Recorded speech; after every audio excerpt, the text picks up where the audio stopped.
Est-ce que tu connais le Hasselblad X-Pan? Le X-Pan, c'est un appareil photo développé par Hasselblad dans les années 90 qui est sorti en 98, un appareil 35 mm mais avec un ratio d'image totalement étonnant de 65/24.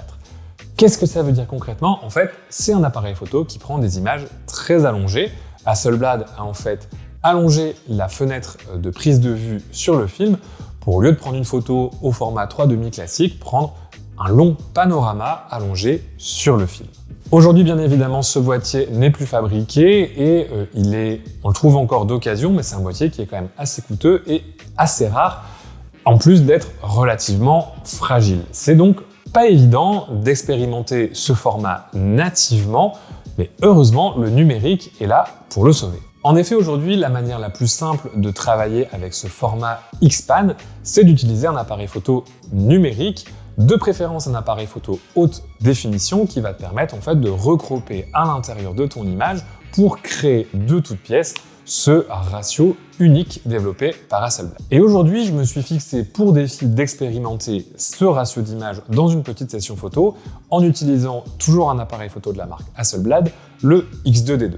Alors pourquoi le X2D2? Tout simplement parce que, un petit peu comme un hommage à son passé, Hasselblad a prévu un mode X-Pan dans cet appareil photo, c'est-à-dire un mode où tu vas avoir un masque qui va se mettre sur l'écran et qui va te permettre de prévisualiser ton image dans ce ratio très particulier qui est le ratio X-Pan. Donc tu as un masque qui se met sur l'écran et la photo se capture aussi en ce ratio-là. En JPEG, elle sera croppée directement et en RAW, tu auras accès au crop dans Lightroom, mais tu auras quand même capturé l'intégralité de la photo, ce qui te permet d'ajuster ton cadre. En plus, avec les 102 mégapixels du capteur, on peut se permettre de recropper vraiment l'image à ce format-là sans perdre trop en qualité. Donc, c'est vraiment l'appareil idéal pour expérimenter le format X-Pan. Et en plus, voilà, c'est un appareil photo qui est certes très coûteux, mais qui fait d'autres choses. Ce n'est pas que en X-Pan. Donc, ça permet quand même d'avoir un petit peu de variété. Bien évidemment, tu peux reproduire ce défi avec n'importe quel appareil photo numérique, mais garde en tête que ça marchera mieux malgré tout avec un appareil photo avec un haut compte de mégapixels, un appareil photo haute définition, tout simplement parce que tu vas quand même devoir recropper l'image énormément. Là, tu as des masques intégrés, mais voilà, tu peux fabriquer toi-même ton masque avec 2 bouts de scotch sur ton écran. C'est moins pratique, un petit peu plus roots, mais ça marche tout aussi bien. La seule chose, c'est qu'il faudra reproduire ensuite le crop dans ton logiciel de retouche, ce qu'on n'a pas besoin de faire aujourd'hui, puisqu'on utilise le X2D2. Direction Lille donc pour une petite session photo pour mettre mes compétences en composition à l'épreuve. Directement, je règle le boîtier sur le mode de crop X-Pan et ça y est, j'ai mon X-Pan numérique. Gros avantage avec le X2D2, c'est que on a directement le masque sur la photo, sur l'appareil photo, donc c'est assez facile pour voir ce que ça va rendre, et puis quand je vais importer mes photos dans Lightroom, le masque sera toujours présent, mais j'aurai quand même capturé l'intégralité de la photo. Donc si je veux revenir en arrière ou si je veux ajuster mon crop, je pourrais quand même le faire en post-traitement via mon RAW.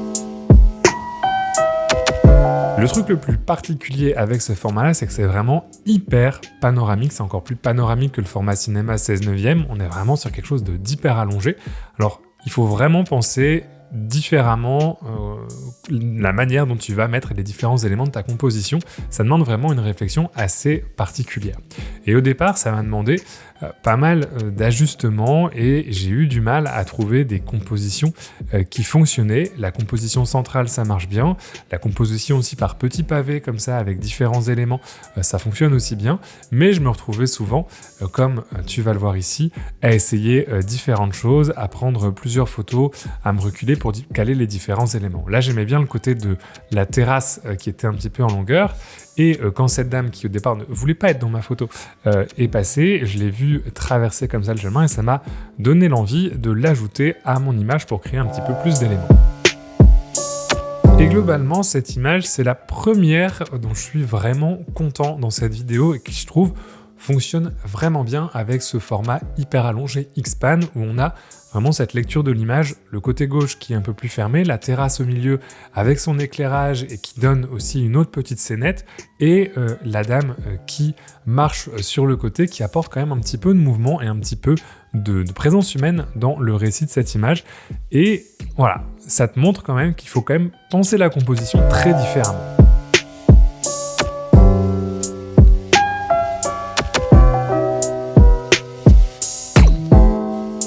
Ici, j'ai essayé de trouver différents détails qui marchaient aussi dans cette composition très allongée, comme les boules ici, mais aussi à l'intérieur d'un bâtiment. Il y avait ces deux fauteuils et je trouvais qu'il y avait un côté un peu conversation qui marchait bien avec ce côté très allongé.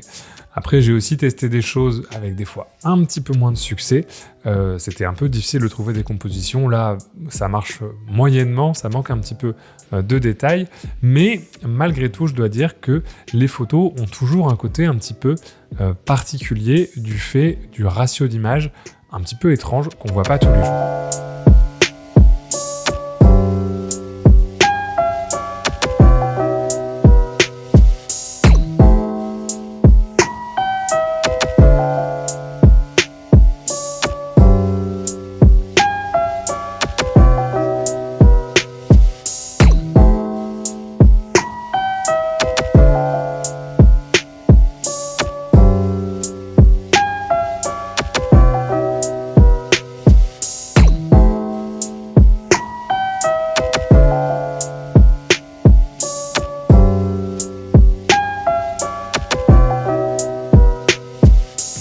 Quelque chose qui fonctionnait bien aussi, c'était d'avoir vraiment de jouer sur l'opposition fermé-ouvert en termes de composition, avec un élément au point et un point de fuite sur l'autre côté plus ouvert, qui donne un côté un petit peu cinématographique aussi à l'ensemble. Et ce format, je trouve, a un côté un petit peu cinématographique, même si on ne verrait pas un film tourné comme ça, c'est un petit peu plus étroit qu'un film.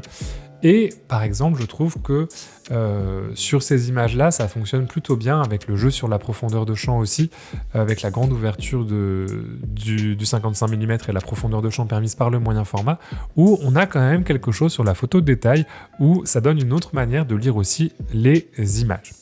J'ai enfin essayé de terminer une approche plus proche de la photo de rue, parce que je trouve que d'un point de vue narration et récit narratif, dans la composition de l'image, c'est aussi un format qui fonctionne plutôt bien quand on trouve les bonnes scènes.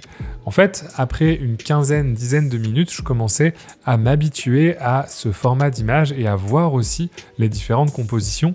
Le fait d'avoir le retour directement sur l'écran, ça aide quand même vraiment, parce qu'au début, c'est vraiment pas évident de s'adapter à cette manière vraiment différente de voir les images et de créer des images.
Au final, j'ai trouvé l'exercice hyper intéressant et je suis plutôt content des photos que j'ai réalisées dans cette petite série. Mais reste une question, est-ce qu'elle me semble intéressante parce que le format d'image est un petit peu différent et inhabituel et donc ça crée une forme d'intérêt parce qu'on n'a pas l'habitude de voir ce ratio d'image, ou est-ce qu'elles sont vraiment bonnes d'un point de vue composition ? Là, je t'ai mis un petit peu tout en vrac, toutes les photos sont pas excellentes, mais il y en a quand même 2 ou 3 que je conserverai et que je trouve vraiment intéressantes dans la manière dont elles utilisent ce format panoramique X-Pan. Bilan de l'expérience, c'était hyper intéressant parce que ça m'a fait vraiment regarder le monde différemment. C'est un petit peu pareil que quand tu vas quelque part avec un grand angle, un 28 mm, et que tu reviens avec un 85 ou un 135, le fait de changer de focale, tu vois des choses dans l'environnement que tu n'avais pas vues avec l'une ou l'autre focale. Le fait ici de changer son ratio d'image, ça change forcément la manière dont on va voir l'environnement et voilà, il y a des choses qui vont marcher dans certains ratios d'image, certaines compositions qui vont marcher et d'autres qui vont beaucoup moins marcher. Ce ratio-là, en ville, il est hyper particulier. Je trouve que sur certains aspects, il y a des choses qui marchent très bien et sur d'autres où ça marche vraiment pas. Alors là, j'ai fait une petite session de 30 minutes. J'avais pas beaucoup de temps pour aller beaucoup plus loin. Mais malgré tout, de tremper un petit orteil dans ce ratio-là, bah, ça ouvre quand même pas mal de possibilités. Et c'est intéressant dans la manière dont ça fait réfléchir à la composition. Ça chamboule plein d'idées préconçues qu'on a sur la composition quand on a l'habitude de composer dans des formats plus rectangulaires. Et créativement, c'était une expérience extrêmement intéressante. De manière générale, moi je trouve qu'on n'expérimente pas assez en photographie avec les différents ratios, notamment avec la photo numérique, on a tendance à se contenter de juste ce qui sort du boîtier, du ratio qui sort du boîtier. En général, c'est le 3,5 en plein format et en APS-C.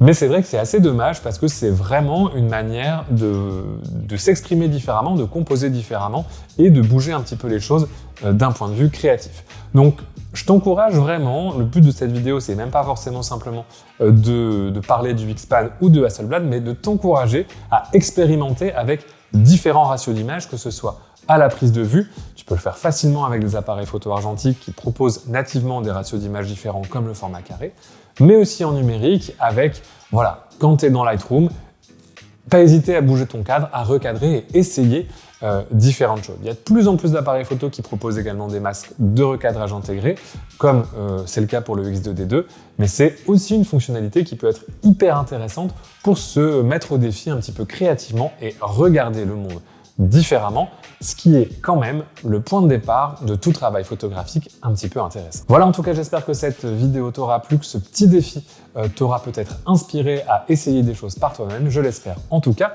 Et moi, je te dis à la prochaine et d'ici là, bonne photo.